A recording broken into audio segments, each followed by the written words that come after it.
So you need to know why you're doing it. What's the business need? Why are you in the room to deliver this project? Who your stakeholders are? Who needs to know about this project as once it gets kicked off? Who needs to be informed? Who needs to be involved? Also, you need to know what it is that you're delivering. What are the deliverables, if it can be developed during that phase? The way that projects are initiated or in the initiation phase for a project manager, there has to be some due diligence in what the business case is for the project.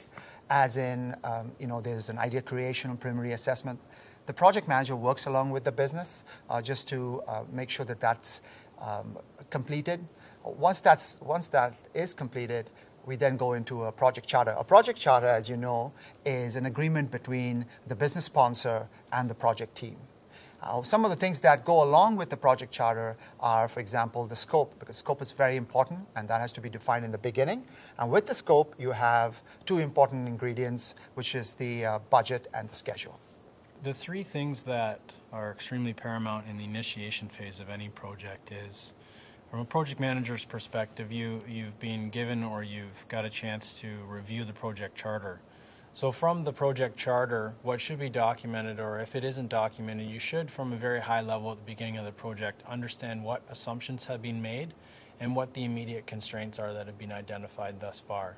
And at the early stages of a project, you may not know many constraints the project might be under, and you may not know there may be very few assumptions that have been made thus far, but they're extremely important to understand quite early. Going back to one of those fundamental skills that I spoke about earlier in mastering the soft skill component, the communication, one common denominator is people. And people in a project are titled as stakeholders who have a vested interest in the project. The initiation stage of a project, it's extremely important to understand, have you understood and have you identified all the stakeholders who have a vested interest in the project. They may not be identified in the project charter.